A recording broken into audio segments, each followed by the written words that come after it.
Hello guys, welcome to my YouTube channel commerce Bhandar. Friends, मैं आज आपके लिए लेके आई हूँ क्लास 11th का बिज़नेस स्टडीज़ का चैप्टर 4, जिसका नाम है हमारा बिज़नेस सर्विसेज।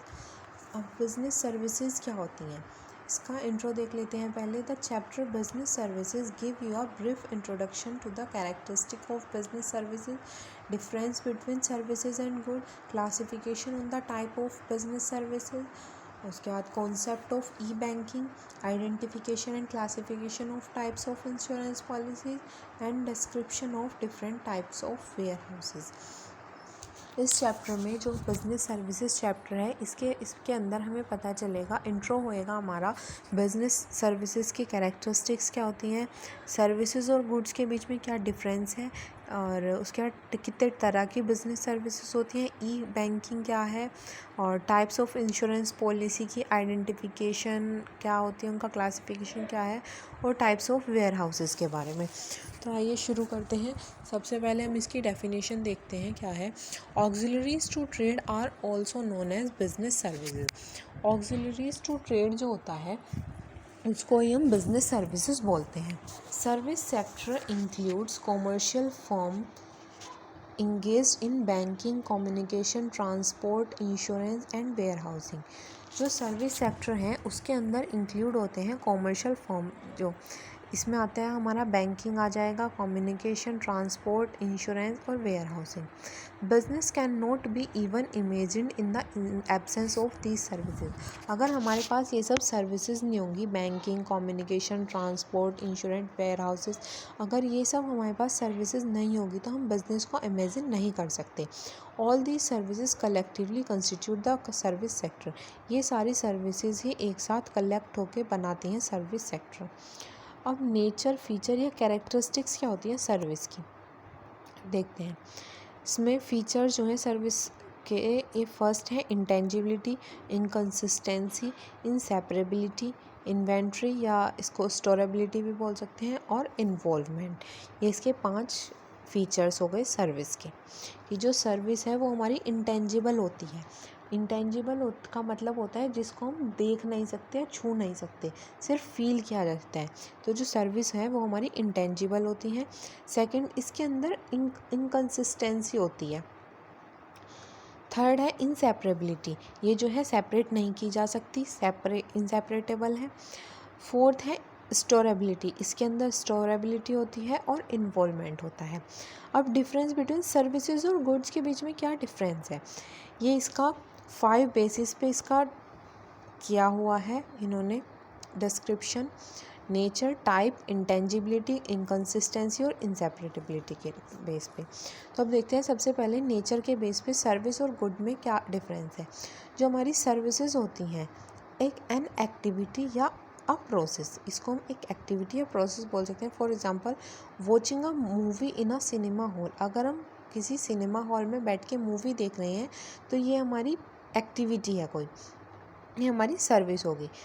उसी तरीके से हमारा गुड्स जो है, गुड्स एक फिज़िकल ऑब्जेक्ट होता है।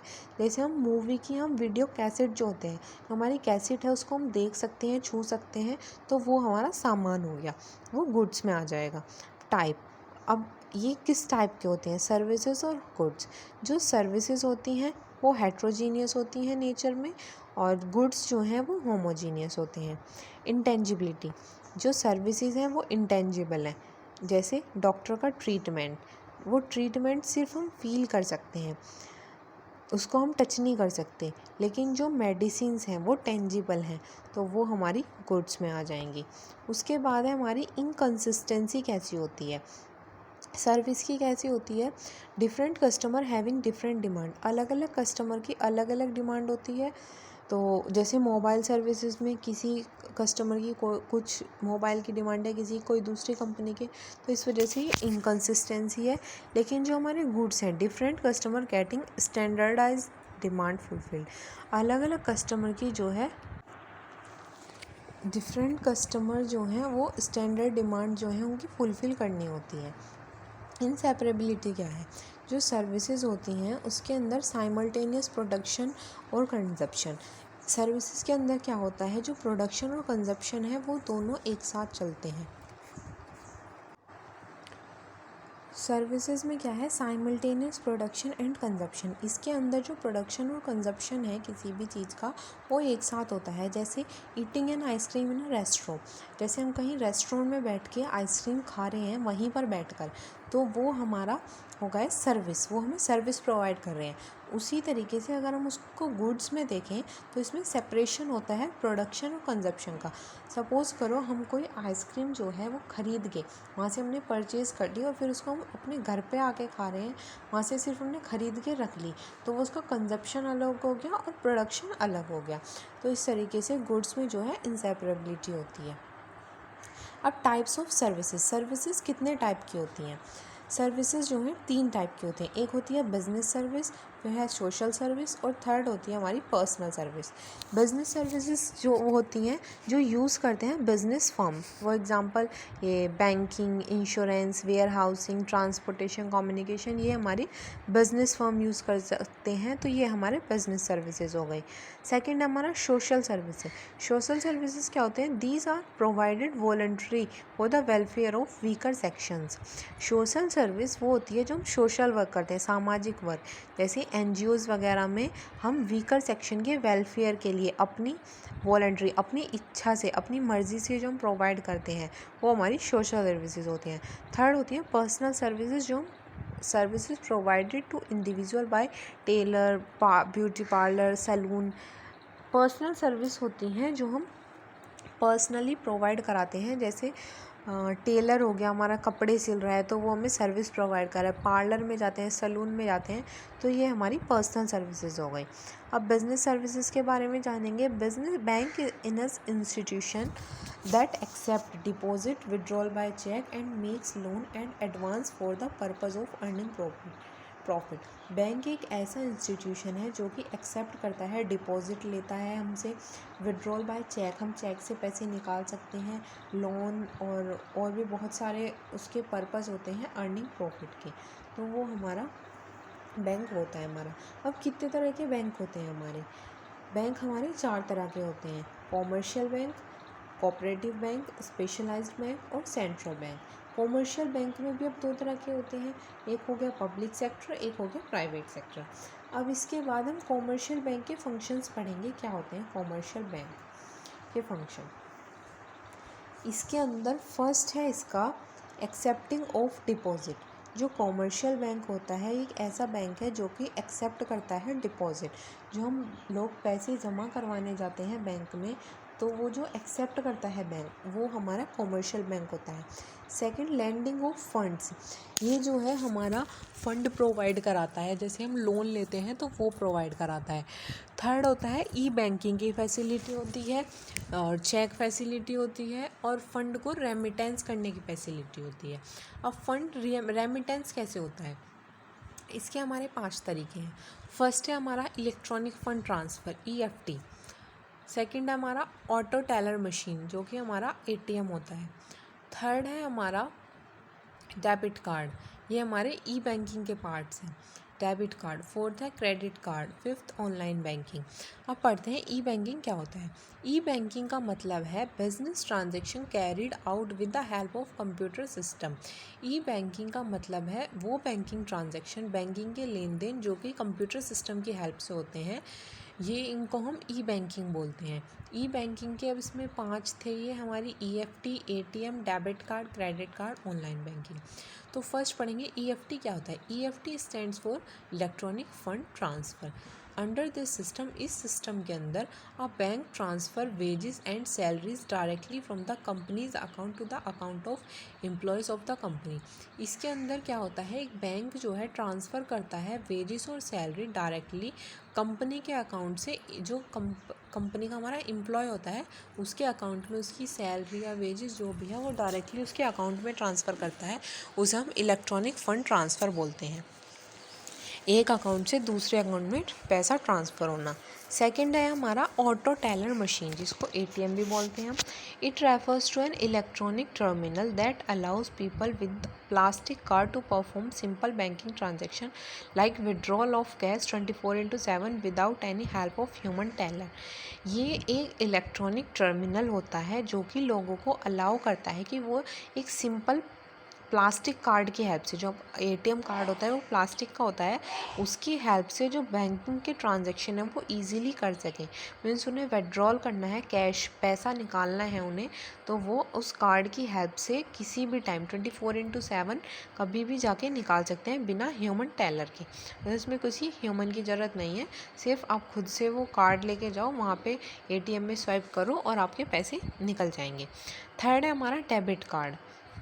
डेबिट कार्ड क्या होता है? It refers to a plastic card that allows a bank to take money from the customer account and transfer it to a seller account. Debit card क्या होता है? Debit card भी एक प्लास्टिक का card होता है जो अलाउ करता है बैंक को कि वो जो है कस्टमर के अकाउंट से पैसे निकाल के, जो सेलर है, मान लो हमने कुछ सामान ख़रीदा कहीं से, फिर हम अपनी पेमेंट डेबिट कार्ड से करा रहे हैं, तो वो एक ऐसा प्लास्टिक कार्ड है जो बैंक को अलाउ करता है कि वो कस्टमर के अकाउंट से पैसे निकाल कर जो सेलर है उसके अकाउंट में ट्रांसफ़र कर दें। फोर्थ है हमारा credit card. It refers to a plastic card that allows the customer to buy now and pay back the loan amount to bank at a future date. Credit card क्या होता है? Credit card भी एक plastic card होता है जो कि allow करता है कस्टमर को कि वो अब ख़रीद सकते हैं अपना सामान, अगर उन्हें कुछ ख़रीदना है तो वो अब ख़रीद सकते हैं, और फिर उसकी जो पेमेंट है वो बाद में वो बैंक से आने वाले टाइम में लोन के टाइप में ले सकते हैं और फिर उसके बाद में पेमेंट कर सकते हैं। उसमें ज़रूरी नहीं है कि तुरंत में हमारे अकाउंट में पैसे होने ज़रूरी है। फिर हमारा इसमें लास्ट पॉइंट है इसमें ऑनलाइन बैंकिंग। ये क्या होता है? Under this system when the customer gives instruction on his computer, the bank computer transfer money from या to customer account to biller account. इस सिस्टम के अंदर क्या होता है? जब कस्टमर जो है इंस्ट्रक्शन देता है अपनी कंप्यूटर पे, बैंक कंप्यूटर को, कि वो ट्रांसफ़र कर दे उसका अमाउंट या तो कस्टमर के अकाउंट से बिलर के अकाउंट में। ठीक है, उसके बाद हमारा अगला टॉपिक है इंश्योरेंस क्या होता है। It is a contract where by in exchange of fixed consideration one party promises to pay a fixed amount either at happening of an event or at expiry of a certain period। Insurance क्या होता है? Insurance एक ऐसा contract है जहाँ पे exchange होते हैं फिक्स्ड कंसिडरेशन, कुछ पार्टीज़ के जो है फिक्स कंसिडरेशन होते हैं वो एक्सचेंज होते हैं। एक पार्टी प्रॉमिस करती है पे करने के लिए fixed amount, either at happening, या तो उसी सर्टेन पीरियड पे, उस इवेंट पे, या फिर उसकी सर्टेन पीरियड की एक्सपायरी पे, वो कभी भी हो सकता है। अब फंक्शंस क्या होते हैं इंश्योरेंस के? इसके 4 फंक्शन हैं। प्रोवाइड सर्टेनिटी प्रोवाइड कराता है, ये प्रोटेक्शन प्रोवाइड कराता है, रिस्क शेयरिंग है, और असिस्ट करता है कैपिटल फॉर्मेशन के लिए। अब इसके इंश्योरेंस के कुछ प्रिंसिपल्स हैं, कुछ सिद्धांत हैं हमारे इसके। Principle of utmost good faith, एक तो इसमें गुड फेथ होता है। सेकंड है हमारा principle of insurable interest. Third है प्रिंसिपल ऑफ इंडेमिनिटी। फोर्थ है प्रिंसिपल ऑफ प्रॉक्सिमेट कॉज, और फिफ्थ है हमारा principle of mitigation of loss. अब इनको डिफाइन करते हैं क्या है। अटमोस्ट फेथ का क्या प्रिंसिपल है? It refers to that no material और important fact should be concealed by both the parties of the insurance contract.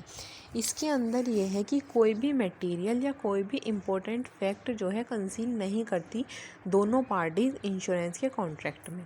Second है इंश्योरेबल इंटरेस्ट का क्या प्रिंसिपल है? There must be some pecuniary interest in the subject matter of the insurance contract. उसके अंदर कुछ pecuniary interest होता है subject matter में इंश्योरेंस कॉन्ट्रैक्ट के। थर्ड है इंडेमनिटी क्या होता है?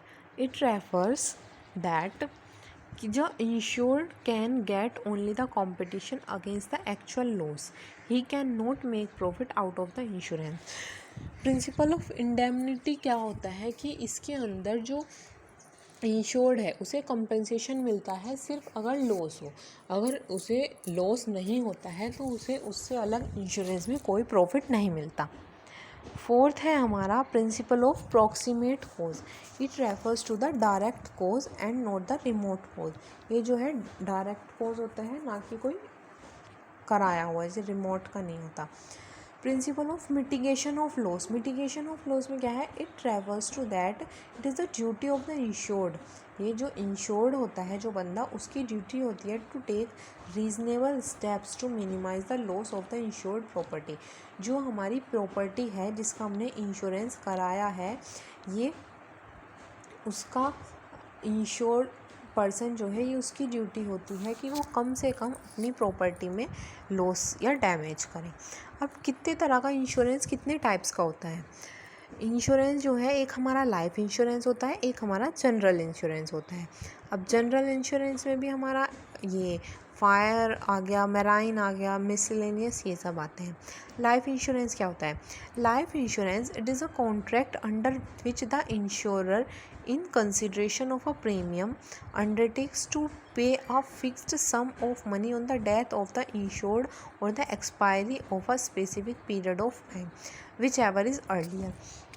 लाइफ इंश्योरेंस के अंदर क्या होता है? ये एक ऐसा कॉन्ट्रैक्ट है जिसके अंदर इंश्योरर, जो इंश्योरेंस करता है उसको हम इंश्योरर बोलते हैं, और इंश्योर्ड बोलते हैं जिसका इंश्योरेंस हुआ होता है, उस बंदे का जिसका इंश्योरेंस हुआ होता है उसको इंश्योर्ड बोलते हैं, और जो करता है उसको इंश्योरर बोलते हैं।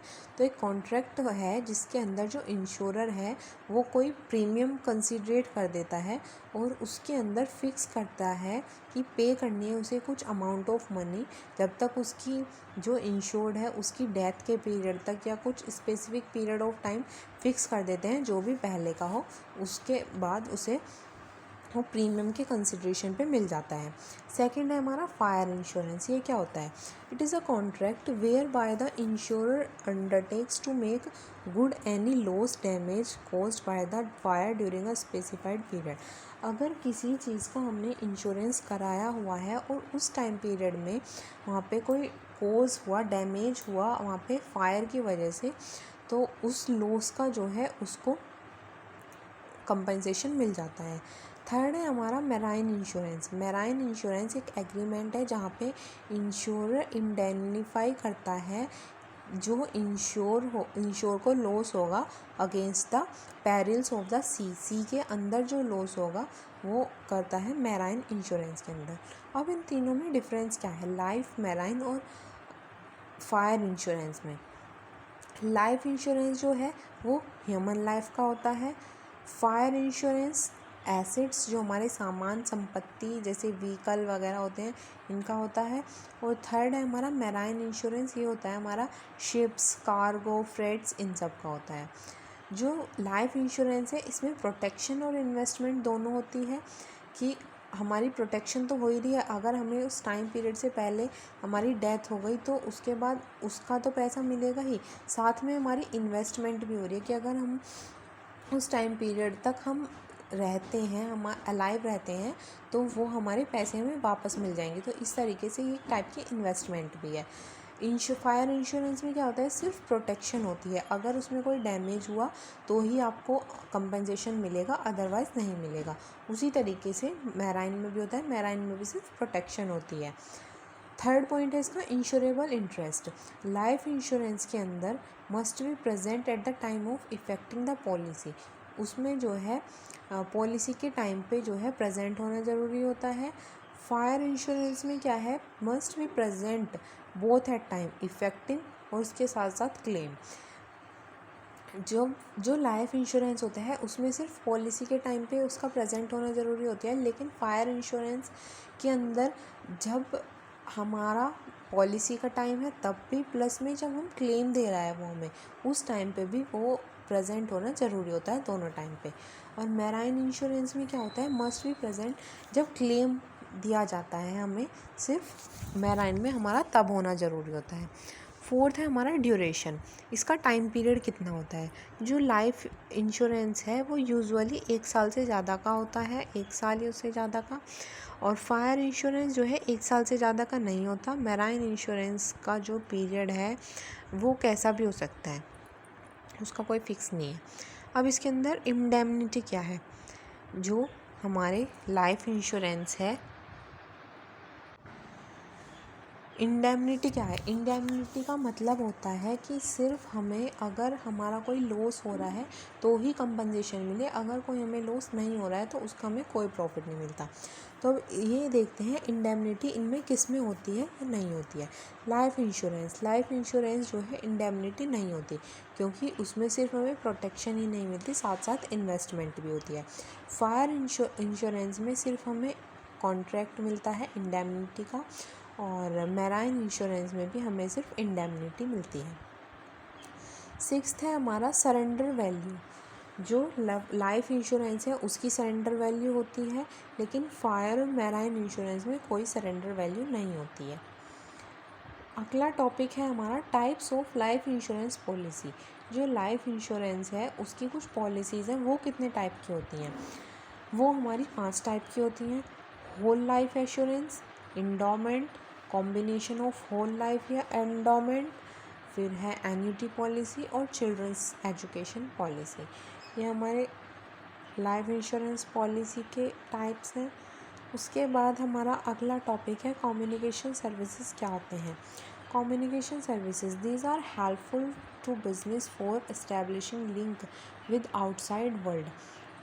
ये जो है हेल्प करता है हमारे बिज़नेस को इस्टेब्लिश करने में और जोड़ने में, उसके बाहर की दुनिया से हमें कनेक्ट करता है, लिंक करता है। जो मेन सर्विस है वो पोस्टल और टेली कम्युनिकेशन है। अब मोड क्या है कम्युनिकेशन के? पोस्टल सर्विसेज और टेलीकॉम सर्विसेज। पोस्टल सर्विसेज क्या होती हैं?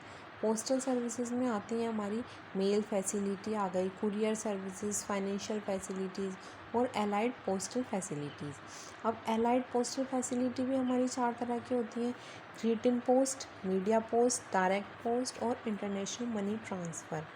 टेलीकॉम में क्या आ जाती है हमारी, जो हमारी सेलुलर मोबाइल सर्विसेज होती हैं, radio service, cable service, DTH हमारी टीवी वगैरह से रिलेटेड, फिक्स लाइन सर्विस और VSAT सर्विसेज, ये सब। अब ट्रांसपोर्टेशन क्या होता है? ट्रांसपोर्टेशन का मतलब है movement of goods from one place to another. एक जगह से दूसरी जगह पर फिजिकल मूवमेंट गुड्स का ट्रांसपोर्टेशन कहलाता है। हमारे मोड क्या है ट्रांसपोर्ट के? हमारे 4 मोड होते हैं ट्रांसपोर्ट के: रोडवेज, रेलवेज, एयरवेज और शिपिंग। रोडवेज जो सड़क से जाते हैं, बस, ट्रेन, ट्रक, इन सब के थ्रू। रेलवे हमारा ट्रेन में आ जाएगा, मेट्रो। एयरवेज हमारे प्लेन, और शिपिंग हमारे शिप, कार्गो, फ्रेट्स, ये सब। उसके बाद वेयर हाउसिंग क्या होता है? It refers to that activity under which goods are kept safely and systematically at a particular place. Warehousing क्या है? वेयर हाउसिंग का मतलब है एक्टिविटी जिसके अंदर सामान को जो हम सेफली और सिस्टमेटिकली रखते हैं एक पर्टिकुलर प्लेस पे। अब वेयर हाउस क्या होता है? वेयर हाउस का मतलब है it refers to special built building. ये एक स्पेशल बिल्डिंग है जहाँ पे रॉ मटेरियल और फिनिश गुड को हम सेफली रखते हैं जब तक उनकी ओनर को ज़रूरत नहीं होती है। अब जो वेयर हाउसिंग है हमारे, इसको हम हिंदी में गोदाम भी बोलते हैं वेयर हाउस को। अब वेयर हाउसिंग के फंक्शंस क्या क्या होते हैं?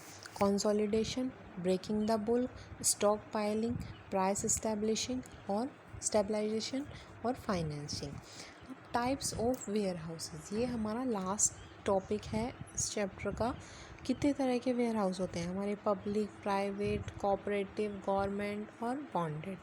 ये हमारे इसके वेयर हाउसिंग के टाइप्स हैं वेयर हाउस के। ये आपका चैप्टर कंप्लीट हो गया है। उसके बाद ये आपको क्वेश्चंस दिए हुए हैं,